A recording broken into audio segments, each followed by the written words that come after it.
एक दिन मुझे मजबूरन गुफा वाले बाबा के पास जाना पड़ा क्योंकि लॉकडाउन में मेरे पति की नौकरी चली गई तो हमारे घर के हालात बहुत ही खराब हो चुके थे। मेरी सहेली ने बताया था कि गुफा वाले बाबा के पास माथा टेकने से हर समस्या का समाधान हो जाता है। फिर एक दिन मैं गुफा वाले बाबा जी के पास चली गई। वो बाबा पूजा के बहाने मुझे अपनी गुफा के अंदर ले गया। वहां पर मेरे और बाबा के अलावा कोई नहीं था। कुछ देर बाद बाबा ने गुफा का दरवाजा बंद कर दिया। गुफा के अंदर बहुत अंधेरा था। फिर एकदम से मेरी नजर बाबा के काले रंग के सांप के ऊपर गई। सांप को देखकर मैं घबरा गई और उसे बचने के लिए हाथ पांव चलाने लगी, लेकिन मैं अपने आप को बचा नहीं पाई। फिर बाबा ने भी मेरे अकेले होने का फायदा उठाया और मेरे साथ कुछ ऐसा हुआ कि दोस्तों, मेरा नाम रितिका है और मेरी उम्र 26 साल की है। मैं शादीशुदा औरत हूँ। मेरे परिवार में मेरे पति राहुल और मेरी 2 बेटियां हैं। हमारी अरेंज मैरिज हुई थी। हमारी शादी को 15 साल हो चुके हैं। इसी बीच हमारी 2 बेटियां हुई। बड़ी का नाम हमने बड़े प्यार से रोशनी और छोटी का नाम काजल रखा। मेरे पति एक मिडिल क्लास फैमिली से बिलोंग करते हैं। वो प्राइवेट कंपनी में नौकरी करते थे, मगर कंपनी में लॉकडाउन के दौरान उनकी नौकरी जाती रही।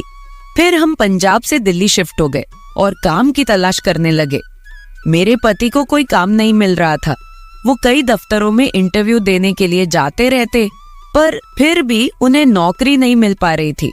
इसी कारण हमारे घर में आए दिन पैसे को लेकर लड़ाई झगड़े होने शुरू हो गए। अब घर तो पैसों से ही चलता है। आम आदमी की जरूरत कभी खत्म नहीं होती। लिमिटेड पैसा होने की वजह से हम बहुत ज्यादा टेंशन में रहने लगे थे। हम दोनों के बीच अब और भी झगड़े होने लगे थे। मैं बहुत परेशान हो चुकी थी। फिर एक दिन मैं अपनी सहेली को ये सारी बातें बताई तो उसने मुझे बताया कि कोई बाबा है जो गुफा वाला बाबा के नाम से मशहूर है। कहते हैं कि उसके पास जाने से हर कोई समस्या का समाधान हो जाता है। दूर दूर से लोग उसके पास माथा टेकने के लिए आते हैं। उस बाबा को लोगों ने काफी बड़ा दर्जा दिया हुआ है। कहते हैं कि वो बाबा मन की शक्ति प्रदान करता है और लोगों के दुख तकलीफ दूर करता है। मैंने अपने पति को यह सारी बात बताई। मेरे पति इन सब बातों में विश्वास नहीं करते थे। उन्होंने मुझसे कहा, तुझे अगर जानना है तो जाओ, मगर मुझे इन सब के लिए फोर्स मत करना। मैं पहले से ही बहुत परेशान हूँ। मैंने सोचा कि मैं अपने पति को बाबा के पास जाने के लिए ज्यादा फोर्स ना ही करूं तो अच्छा है। अगर उन्होंने मुझे भी जाने से मना कर दिया तो फिर मैंने सोचा कि मैं अकेली ही चली जाती हूँ। मैंने बाबा के पास जाने का विचार बना लिया क्योंकि मेरे पति ने मुझे जाने के लिए आज्ञा तो दे ही दी थी। हमारे घर के हालात बहुत बिगड़ चुके थे, इसलिए मैंने मजबूरन गुफा वाले बाबा के पास जाने की पूरी तैयारी कर ली। मैं ये सोच रही थी कि शायद उनके पास हमारी परेशानी का उपाय हो। अगले ही दिन में नहा के अच्छी सी साड़ी पहन के बाबा जी के आश्रम में चली गई। बाबा जी दिखने में 45 से 50 साल की उम्र के लग रहे थे। उनके आसपास भक्तजन बैठे थे। उनके दोनों बाजू में 2 लड़कियां करीब 25 की उम्र की सफेद साड़ी में खड़ी थी। बाबा जी भगवान और शक्ति की बातें कर रहे थे। सत्संग खत्म होने के बाद सब लोग एक एक करके बाबा जी से मिलने जाने लगे। जब मैं उनके पास पहुंची तो वो मुस्कुराए और मुझे आशीर्वाद दिया और कहने लगे, पुत्री, तुम्हारे माथे की लकीर देख के लगता है कि तुम घोर कष्ट से गुजर रही हो। बताओ क्या कष्ट है? बाबा जी तेरा कष्ट दूर कर देंगे, कल्याण हो जाएगा। बाद में बाबा जी और लोगों को मिलने लगे और मुझे इंतजार करने को कहा। मैं साइड में बैठकर इंतजार कर रही थी। सबके जाने के बाद बाबा जी ने मुझे बुलावा भेजा तो मैं उनके पास गई। बाबा जी के साथ उनकी 2 सेविका भी थी जिन्होंने सफेद साड़ी पहन रखी थी। एक शिष्य भी था जिसने धोती पहनी थी। बाबा जी ने मुझे अपने सामने बैठाया और पूजा करने लगे। उनकी सेविका पीछे दिया लेके खड़ी थी। बाबा जी की आंखें बंद थी और वो अपने होंठ हिलाते जा रहे थे, जैसे कि मन में कुछ मंत्र का जाप कर रहे हो। फिर बाबा जी ने आंखें खोली और मुझे गंभीरता से देख के कहा, जिसका डर था वही हुआ पुत्री। तुम्हारी जन्म पत्रिका में दोष है, जिसकी वजह से तुम्हारे परिवार के विकास में बाधा आ रही है। इसके लिए तुझे पूजा करवानी होगी, इसका उपचार करना पड़ेगा। बाबा जी की बात सुन के मैं थोड़ा घबरा गई। मैंने बाबा जी से कहा, बाबा जी मैं बहुत ही मुश्किलों से गुजर रही हूँ, आप कोई भी पूजा कोई भी उपाय बताइए, मैं कोई भी पूजा करवाने के लिए तैयार हूँ। पूजा में जितना खर्चा आएगा आप मुझे बता दीजिए, हम लोग बहुत ही परेशान हैं, इसलिए मैं आपके पास आई हूँ। फिर बाबा जी ने कहा, कल तुम नहा के नए वस्त्र पहन के बिना सिंदूर लगाए और बिना मंगलसूत्र पहने आश्रम में आ जाना, हम कल से पूजा शुरू कर देंगे। ध्यान रहे किसी को भी इस पूजा के बारे में मत बताना, वरना विघ्न पड़ जाएगा। और घर में भी किसी को कुछ भी नहीं बताना कि मैं कहाँ पर जा रही हूँ। शायद मैं बता देती कि मैं कहाँ जा रही हूँ तो अच्छा होता, लेकिन बाबा जी ने कहा था कि पूजा में विघ्न पड़ेगा, इसलिए मैंने किसी को भी नहीं बताया। फिर मैं वहां से निकल के अपने घर आ गई। पूरी रात मैं सो नहीं पा रही थी। मैं ये सोच रही थी कि मेरी कुंडली में दोष है, मेरी वजह से पूरे घर पर मुसीबत आई है और अब मैं ही इसे सुधारूंगी भी। अगली सुबह में अपने पति को नाश्ता करा के अपने बच्चों को स्कूल छोड़ने के बाद वापस घर आई। मेरे पति भी नाश्ता करके ऑफिस के लिए निकल चुके थे। मैंने घर का सारा काम खत्म किया और फिर नहाने चली गई। मैं अच्छे से नहा के एक पीले रंग की साड़ी में तैयार हुई और फिर बिना सिंदूर लगाए और बिना मंगलसूत्र के बाबा जी के आश्रम चली गई। आज आश्रम में कोई नहीं था। मैं यह देखकर घबरा गई कि आज आश्रम बिल्कुल खाली क्यों है। मुझे अकेले वहां पर डर लगने लगा। मैंने एक शिष्य से पूछा कि आज आश्रम खाली क्यों है, तो उस शिष्य ने मुझे बताया कि गुरुजी के शिष्यों ने सबको कॉल करके बता दिया था कि आज आश्रम में कोई अनोखी पूजा है, जिसके कारण बाबा जी आज किसी से नहीं मिलेंगे। मैं वहां पहुंची तो बाबा जी की सेविकाओं ने बताया कि बाबा जी गुफा के अंदर है और वो तुम्हारा ही इंतजार कर रहे हैं। वो मुझे बोल रही थी, तुम बहुत ही भाग्यशाली हो जो तुम्हें बाबा जी के पास गुफा के अंदर जाने का मौका मिला है, क्योंकि बाबा जी गुफा के अंदर हर किसी को नहीं बुलाते। फिर उन्होंने मुझे गुफा के अंदर जाने का रास्ता दिखाया। वो मुझे गुफा के अंदर कमरे में लेके गई। वहां अंदर एक बेड था और उस बेड के सामने वाली जगह में बाबा जी ने एक यज्ञ का वेदी खड़ा किया था। मैंने सोचा कि यही बाबा जी यज्ञ भी करते होंगे और फिर रात में सोते होंगे। मेरी सोच को रोकते हुए उनकी एक शिष्या बोली, तुम बिल्कुल सही जगह आई हो, बाबा जी तुम्हारी हर इच्छा पूरी कर देंगे, उनके पास बहुत बड़ी शक्ति है। तुम बाबा जी के साथ यही बैठो, हम लोग बाहर जाते हैं। तुमने किसी को बताया तो नहीं कि तुम यहाँ आई हो? मैंने नामे सिर हिलाया। बाबा जी ने मुझे बैठने के लिए कहा। मैं और बाबा जी वही फर्श पे बैठ गए। बाबा जी मंत्र बोलकर अग्नि में घी डाल रहे थे। वो मंत्रों का उच्चारण करते जा रहे थे। फिर एक सेविका बाहर से दूध का ग्लास लेके अंदर आई। बाबा ने थोड़ा दूध अग्नि में डाला और बाकी दूध को हाथ में पकड़ के कुछ मंत्र बोला और फिर वो दूध मुझे पीने को कहा। बाबा बोले, इसे पी जाओ, लेकिन मुझे डर लग रहा था कि कुछ गलत ना हो जाए, क्योंकि यहाँ पर कोई और नहीं था।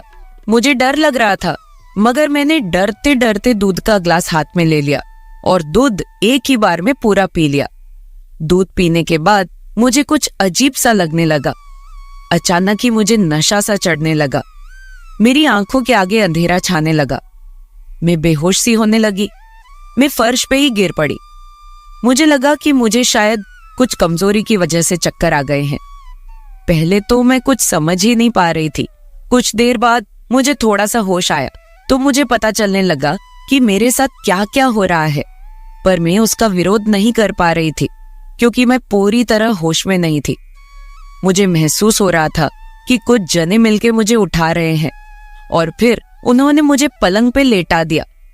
मैं आंखें खोल के सब कुछ देख रही थी मगर कुछ कर नहीं पा रही थी। फिर उस बाबा ने अपने शिष्य को बाहर इंतजार करने के लिए कहा। बाबा ने पूजा शुरू कर दी। मैं बाबा की यह हरकत देखकर हैरान रह गई। मैं सोचने लगी कि यह किस तरह की पूजा है।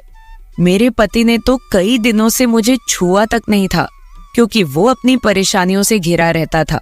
घर की परेशानियों को देखकर मैं तो खुद बहुत परेशान थी, अगर मैं परेशान ना होती तो यहाँ फर्जी बाबा के पास पूजा कराने कभी ना आती। बाबा के पास आने से पहले मैंने सोचा था कि अगर एक पूजा कराने से हमारे घर में सुख समृद्धि आती है तो इसमें हर्ज ही क्या है। लेकिन मुझे नहीं पता था कि यह बाबा मेरे साथ ये हरकत करेगा। मैं बेहोशी की हालत में बाबा की तरफ देख रही थी। वो मुझे बोलते जा रहा था कि पुत्री, एकदम से शांत हो जाओ और पूजा करो। मैं तुम्हारी सब परेशानी दूर कर दूंगा। तुम्हारे घर को भी शुद्ध करना पड़ेगा। किसी दिन तुम्हारे घर पे जाकर घर को भी शुद्ध कर देंगे। लेकिन मुझे अब धीरे धीरे पता चल रहा था कि कुछ गलत हो रहा है। फिर बाबा बोल रहा था, कैसा लग रहा है पुत्री? तुम्हारे दिल में जो भी परेशानी है दिल से निकाल दो। फिर बाबा जोर जोर से मंत्र उच्चारण करने लगा। सुबह जब मैं घर से निकली थी तो मैं बहुत खुश थी कि चलो पूजा हो जाएगी तो घर में कुछ बरकत होगी। लेकिन मुझसे बहुत बड़ी भूल हो गई थी कि मैंने किसी को बताया नहीं आने के बारे में। अब अगर मैं विरोध करती हूँ तो ये बाबा मुझे मरवा डालेंगे और किसी को कुछ पता भी नहीं चलेगा। मैं वहां से भागना चाहती थी मगर नशे की वजह से मैं कुछ भी कर नहीं पा रही थी। अब मुझे एहसास हो रहा था कि मैं जहां आकर कितनी बड़ी गलती कर दी है। यहाँ तो कुछ गलत काम होते हैं, बाबा तो लोगों की श्रद्धा के साथ खेलते हैं। मेरे दिमाग में बहुत सारी ऐसी बातें चल रही थी कि मैंने यहाँ आने की गलती क्यों की है। बाबा मुझे बोल रहे थे, शाबाश पुत्री, तुम बहुत अच्छे से पूजा में हिस्सा ले रही हो। तुम ऐसे ही पूजा करती रहो, मैं तुम्हारे घर की हर समस्या को दूर कर दूंगा। लेकिन मैं तो जान चुकी थी कि बाबा मेरी कौन सी समस्या दूर कर रहे हैं। मैं उसी दिन ठान लिया था कि मैं एक बार आश्रम से बाहर निकल गई तो मैं इस बाबा को नहीं छोड़ूंगी। मुझे अच्छे से पता चल गया था कि बाबा के डेरे में कौन से गलत काम होते हैं। अब मुझे बाबा के डेरे में होने वाली गलत हरकतों का भांडा फोड़ना था। अगर मैंने ऐसा नहीं किया तो ना जाने ये बाबा कितनी और औरतों के शरीर के साथ खेलेगा और पता नहीं कितने और घरों को तबाह करेगा। फिर करीब 2 घंटे के बाद मुझे अच्छे से होश आ गया था। बाबा मुझे बोले, पुत्री, तुम्हारी पूजा संपन्न हो चुकी है, अब तुम घर जा सकती हो। तुम्हारे साथ सब कुछ कल्याण होगा। मैंने बहुत अच्छे से पूजा की है और मंत्रों का उच्चारण किया है। अब तुम्हारे पति की नई नौकरी भी लग जाएगी और तुम खुशी से अपना जीवन व्यतीत करोगी। लेकिन मैंने तो ठान रखी थी कि मैं बाबा का पर्दाफाश करके ही छोड़ूंगी। अगर मैंने ऐसा ना किया तो ये बाबा भोले भाले लोगों को अपने जाल में फंसाए रखेगा और उन्हें लुटता रहेगा। फिर बाबा ने मुझे छोड़ दिया और मैं गुफा से बाहर आ गई। आश्रम से बाहर आने के बाद मैंने बहुत सोच विचार की और मैं सीधा वहां से पुलिस स्टेशन चली गई। पुलिस स्टेशन जाकर मैंने बाबा के खिलाफ कंप्लेंट लिखवाई। बाबा ने जो जो कुछ भी मेरे साथ किया था मैंने सब कुछ वहां पर बता दिया और पुलिस को साथ लेकर बाबा के आश्रम पहुंच गई। पुलिस ने बाबा को गिरफ्तार कर लिया। आज वो बाबा जेल के अंदर अपने गुनाहों की सजा पूरी कर रहा है। जब मैंने उस बाबा के खिलाफ आवाज उठाई तो बाद में और भी बहुत सारी लड़कियां सामने आई जिनके साथ बाबा ने गलत काम किए थे। घर जाने के बाद मैंने हिम्मत करके वो सारा कुछ अपने पति को बताया जो बाबा ने मेरे साथ किया था। मेरे पति ने मेरी सारी बात समझी और मुझे बोले कि मैं इसी वजह से इन बाबा लोगों पर विश्वास नहीं करता, जे ऊपर से दिखते कुछ और है और अंदर से होते कुछ और है। वो मुझे बोल रहे थे कि अगर मैं तुझे उस बाबा के आश्रम पर जाने से रोकता तो तुम्हारे दिल में भी इन बाबा लोगों के प्रति विश्वास बना रहता और तुम कौन सा मेरे रोकने से रुकने वाली थी। अब मेरे पति की जॉब भी लग गई है।